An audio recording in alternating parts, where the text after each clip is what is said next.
Alright, what's up guys? So today we're going to be doing a Q&A. He is in the Marines though, so completely different aspect from what I do. First thing we're going to hit is facial hair. Facial hair, you cannot have any facial hair, guys. You gotta be straight clean, unless you have a mustache. A mustache, you could actually have one, just it's gotta be around this. Hitler stash? Yeah, pretty much. Yeah. So it looks really ugly. I don't know why Marines decided, have it, but aside from that, you can't have a beard. You shave it even on weekends? Like what if you're not in uniform? No beard. Nothing. Zero. See, I didn't shave. Look at this. 4-day weekend. I don't have to shave because I'm not in the Marines. Because in the Air Force we don't have to do that. Well, so nice. I don't gotta wear my uniform. I don't gotta shave. Speaking of hair, we're gonna go into haircuts. Every Monday, you gotta show up with a fresh haircut. They will blast you. Like I'm telling you, they will make you center of attention, guys. They'll think of you as trash. So like Sunday, you usually go get your haircut. Yeah, Sunday. So once a week, you have to get a haircut. You have to get a haircut. I got my haircut on this last Friday, and the time before that was probably 2 or 3 weeks before that. So in the Air Force, we don't have to have that super fresh looking haircut every single week. I actually need to get it. Like, this isn't acceptable, guys. I gotta get it cut actually today, maybe. Dorm life. This is a big one. I picked him up at the dorms. If you guys are actually interested, I made a video in the dorms. They're called barracks. E1 through E3, you're living... Well, E1 through E4, you're living in the barracks with a roommate. As soon as you hit E5, so as a sergeant, you're eligible to have your own room.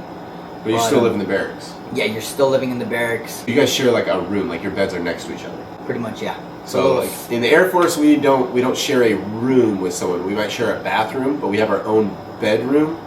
You don't even get your own bedroom. Nope. So for like the first 4 years you're in the Marines, you might never get your own bedroom. Yep, exactly. Said even E5 lives in the dorm. For us, if you're an E5 living in the dorm, that's almost unheard of. Once you hit E4, they let you live off base in your own house.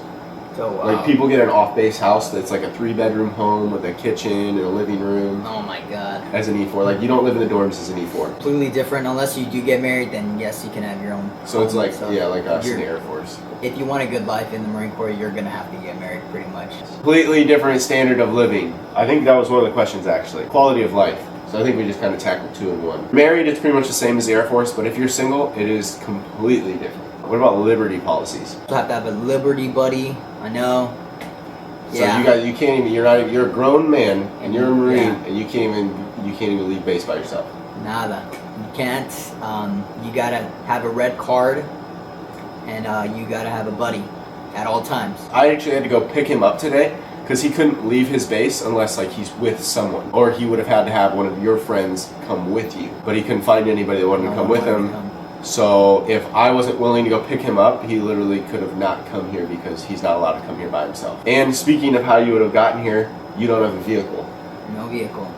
You do not get a vehicle until you're at least an E4. So this kind of ties into the quality of life. There's another question someone asked. If you could switch places for a day, would you?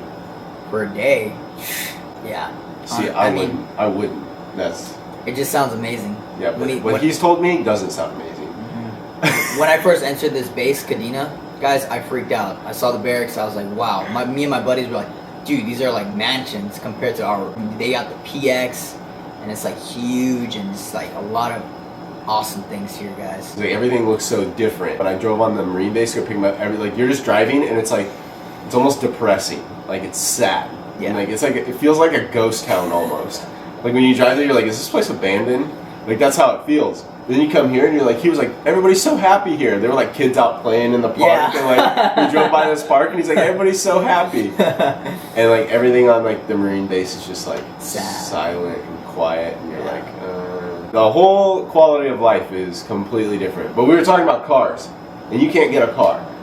So he couldn't even drive here. If it's like, hey, come over, it's like, oh, let me get a taxi and pay like $20 to go to you. Yep, and then you gotta get one back. Then he has to be with a buddy that is willing to come here with him and then wait and then go back.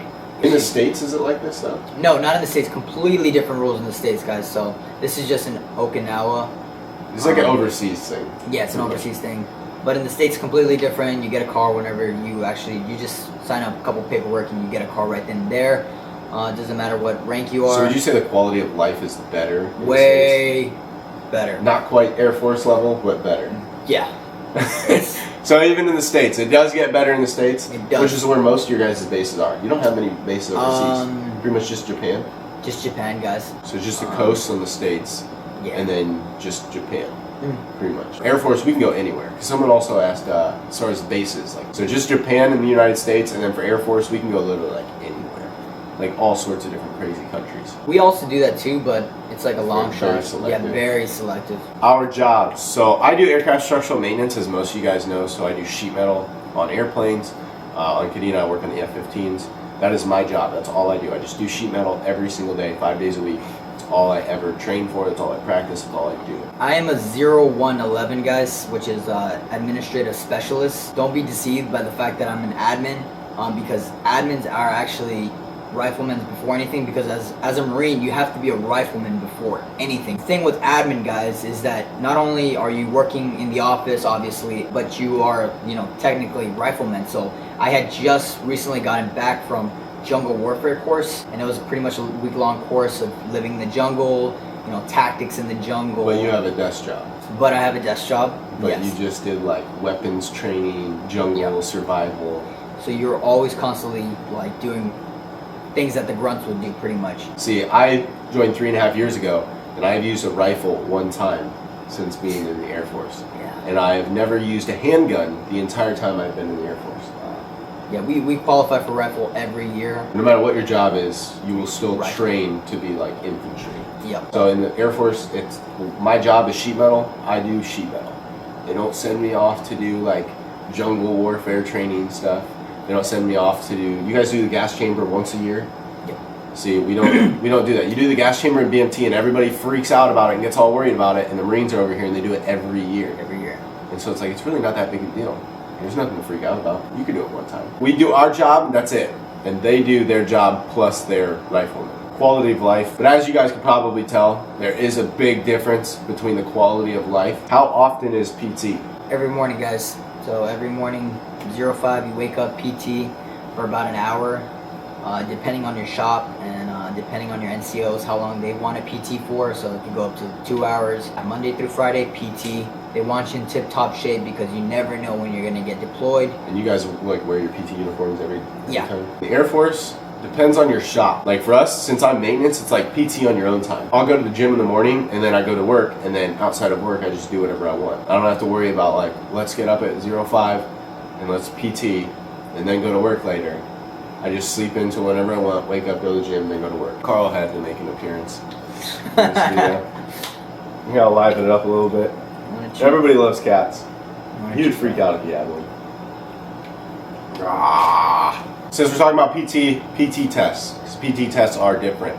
Now in the Air Force, we do push-ups, sit-ups, run, and they also measure our waist. We do pull-ups, crunches, and a 3-mile run time. You guys are a lot more strict. Yeah, And they would have a 3-mile run on their PT test. PT tests are way different. We're actually going to be shooting a PT test video. I'm going to be doing the Marine PT test today. After this video, we're going to go shoot it. So be sure to look forward to that video. I'm going to be posting it after this one. And then we're also going to potentially do him doing the Air Force PT test. Pay difference, there is none. Because the DOD, like Department of Defense, it's all like military pays the same for your pay grade and time in grade. It's all the same. How long do you want to stay in for, and how long did you join for? Planning on just doing my 4 years and doing other things. So you only signed a 4-year contract? Only signed a 4-year contract. Do you guys have 4 and 6-year contracts? No, we only have 4 and 5-year contracts. So 5-year contracts. I just learned something. Yeah, so 5-year contracts would be like for specific MOSs such as like Intel, Security Forces, and a lot of MOSs. But I'm your standard 4-year contract MOS. You don't want to plan on doing it for life?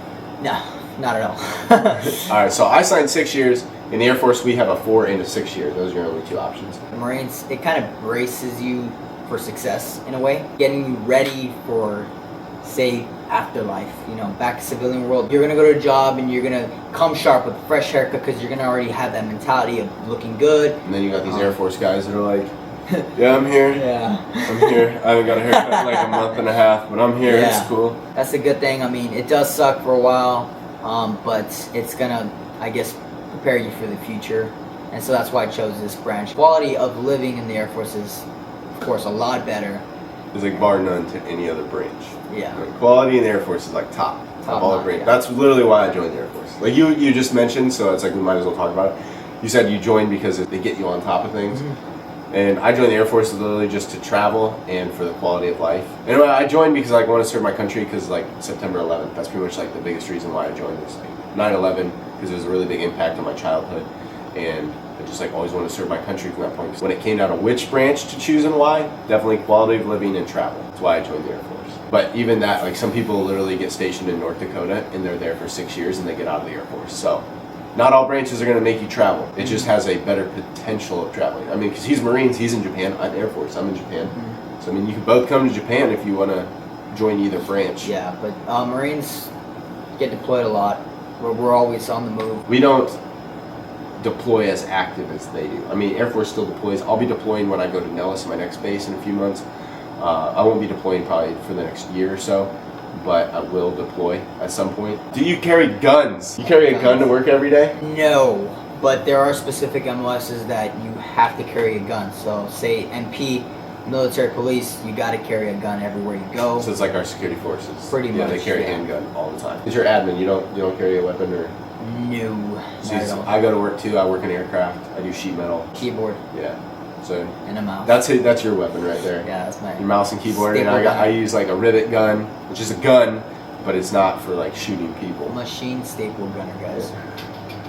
So. We don't carry weapons, and he's Marines, and he doesn't carry a weapon with his job. And throughout your career, you shoot a rifle like every year at least. Every year. Yep. See, we don't. I've been in for 3.5 years, and I've literally shot like 50-some shots out of a rifle. And that's it, the entire time. Yeah, we shot the M240 machine gun. That was pretty cool. That was at MCT, so we shoot that. We shoot the grenade launcher. No matter what MOS you are, you have to shoot those guns, and you have to qualify for them. Make sure you know what you're doing when it comes to that. So say you're in the battlefield, you see that gun, you already know how to break it down. They show you how to how to break it down, guys, and how to use it properly. So I know how to. You want to know what I would do if I saw one of those? You want to use this? You know how to I'd use be like, this? yeah. I'd be like, I'd be like, I think I know how to use this. What's the safety? Do I press the app? And then trigger? it was like, I'd done it once and it was in BMT. The last time I touched a weapon was 3.5 years ago. That's crazy. Yep. What's an average day like? Depends on your MOS, guys. So admin, it's pretty chill. You wake up at 05, you go to PT roughly and around 06:45. You shower, get ready, eat chow. You're ready to go to work at 08, but obviously you got to be there 15 minutes prior. So 7:45, you got to be at work till 16:30. Yeah. So you're doing work till 16:30, and then after that you're off. But that's because that's my shop. You go to the gym or something? Yeah, go to the gym. You go to the gym. Yeah. And then you get some chow and then. Get some chow. And then you edit some videos. I go to sleep at like 2 in the morning since I work late shift. He works day shift. I work swings. I go to bed at 2 a.m. I wake up around like 8:30, 9 o'clock. We go to the gym anytime between 9 and 10. We usually get back from the gym around like 11 to noon, whenever we wake up, you know. I'm like, I want to lay in bed another 30 minutes up. We have lunch. That's usually when I just work on videos. I work on videos for like 2 hours, and then I get ready for work. I shave, throw on my uniform, head to work. So I have to go to work between 2:30, 2:45. I usually show up at 2:45. Just because it's funny because he's like, you have to be on time and show up early. We work till 11:30 midnight. I come home and eat dinner, and then I edit videos till 2 a.m. and then that's when I go to sleep. It's a normal life. It's nothing crazy. Yeah, don't get it wrong, guys. We're not always out in the field freaking shooting guns and all this craziness. A lot of misconceptions out there. We both had a 4-day weekend this weekend. It was Memorial Day weekend. So they gave us a 4-day weekend, which is like a normal job almost. Like when you like say like it's a normal life, like being in the military. Other than the fact that like someone makes you do PT every morning. Right, and tells you when to come back home. But other than that, you know, it's a normal life. You know? Other than all the restrictions, it's a normal life. Your parents giving you a curfew in high school and you thought that was dumb? In like the military, like overseas at least, we have curfew. At least in Japan. Other countries you don't really have. Yeah, stateside there's no curfew, guys. You can be up all night if you want to, so that's the difference. So maybe it's just like when you join the military, just don't come to Japan. Exactly. Just pray to God you do not get deployed to Okinawa. Active duty, reserves, or guard. Someone's like, what's better? So for Marines, it's only reserves and active duty. Yeah. And then for Air Force, it's reserves, Air National Guard, and active duty. So we get all three. My opinion, guard is probably the best option. Because then you can even go active guard, so you're full time. You just work at your unit there. So you're like active duty at that point, but you're like in a guard unit, which from what I've heard is like a lot better as far as morale and like opportunities and just everything. So I don't know, what's your take on it? It all depends on your priorities, guys. So say you want to go to college and you want to do all that stuff, but yet you still want to earn that title, then reserves all the way. Compared to active duty, reserves, like you start to, as soon as you finish your training, all that stuff, and you go back to civilian world, you slowly start to lose. You go back to being a civilian. Pretty much, yeah. So you just wear that uniform like once a month or something? Exactly. Yeah. So you stop, showing up on time. You stop getting haircuts. You start being sloppy, pretty much. So that's the only bad thing with reserves. But active duty, it's good, but it's bad at the same time. I mean, it's like what were you saying in the car? It's a blessing and a curse. Yeah. It's like it's good and it's bad at the same time. Yeah. So. But it's like really bad and really good at the same time. Yeah. I'm kind of glad I did choose active duty, guys, because it really helped me a lot as far as mentally and being focused and knowing what I want and just setting out goals and making sure I accomplish them. Because if anything, that's what the Marines taught me, guys, is to, you have a goal, you gotta just go at it. Do what you gotta do. Do what you gotta do to accomplish the mission. That's our number one thing. Adapt and overcome. We had this conversation in the car about active duty, because I'm like, yeah, I think guard would be better, but then we had this conversation, he's like, I'm glad I did active duty, and I was like, I am too, because without doing active duty and being put in the position that I'm in now, that's the blessing and the curses is like, it's given me that focus and that drive and that mentality of like, this is what I want in life, this is what I'm going to do, this is what I have to do to get there. Yeah. And if I wouldn't have done active duty and like been stuck in this contract, I probably wouldn't have had that same mindset. That's where like the blessing came in, but it's a curse because now I'm like locked into this contract and I know what I want now, but I gotta wait to fully pursue it because I have to, like, my main focus right now is like I have to do my job. Right. And it's like I'm looking forward to that time when I can get out and focus on what I want to do completely with my life, as opposed to right now I have to focus on what the Air Force wants me to do plus what I want to do on the side. Or what branch do you think sets you up better for civilian life as far as like jobs go and training and all that? Oh, jobs. Did you got a job that could, well, I don't know if it transfers super well in the civilian world, because it's a pretty general job. It's pretty general. Yeah, that's the thing. All depends on your MOS and what you want to do after in the civilian world. So before you sign the contract, guys, make sure you know what you want to do after you get out. So he's a smart guy. Know what you want to do. Please choose an MOS. Educate yourself before you sign your contract. Yes. Because I do sheet metal. So like I get out, sheet metal jobs pay pretty decent as a civilian. And most of the civilian sheet metal jobs in the U.S., like they're like, we require 4 to 6 years of prior experience on that job. So like I get out and it's like, hey, I got 6 years of sheet metal service. They're like, all right, cool, like you already meet our standards. And so then I can get on like right away. Like for you, it's like, oh, I have like 4 years of experience playing with a keyboard or something, it's like. Right, pretty much a general type of job. So I could go to like say a real estate firm because I'm going for real estate. I could go to them and just, bring up my resume and they'll look at it and they'll be like, oh wow, this guy has done 4 years in the Marine Corps as an administrative specialist. So what that means is that he's really good with computers. So he's good with numbers because that's what we work with a lot. Also is pay and all that stuff. So he's good with numbers. Depends on your MOS, guys. So what if you were a grunt? If you were a grunt, what's that good for in the civilian world? That's the thing, guys. All these people want to be like this awesome Marine, like, I want to be a grunt, like, what people say, Pog? What is it, Pogue? What is that? Like, everybody's like, oh, you stupid Pogue, like stuff like that. Personnel other than grunt. That's what that means. And so basically people make fun of anyone that's not a grunt. Pretty much. But what is it good about being a grunt? How are you setting up your future if you're a grunt? If you make fun of people that aren't a grunt, what is so good about being a grunt? My mindset when I came in, when I was like, all right, I'm going to join the Marines, right? So what the Marines do is, shoot, blah, blah, blah. So I want to be a grunt. I came in thinking as I wanted to be a grunt. Told my recruiter, hey, let's do this. He was like, all right, cool. He was a grunt himself. So we're talking back and forth. One day I just came to realization, like, whoa, what am I doing? Like, you're like, what do I do after I'm a grunt? What am I literally sat down. I grabbed the paper and I put pros and cons on each side. And I said, okay, grunt life. This dude is smart. Right? So I'm like, okay, I'm looking up videos. Obviously, you gotta look up stuff. You gotta, don't just sign a contract for 8 years of your life, guys. Don't just sign that contract and just like, oh, just go for it. Oh, yeah, I'm gonna sign my life away. No, you gotta know what you're getting yourself into. So pros and cons, blah, blah, blah. Let's see what we got here. mostly you got cons. It was just nothing but bad stuff from what I heard that grunts, do.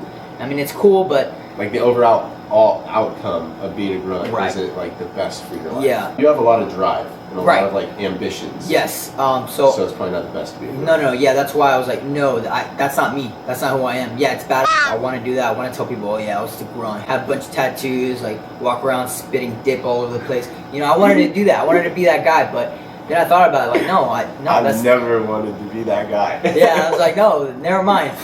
So Minus tattoos.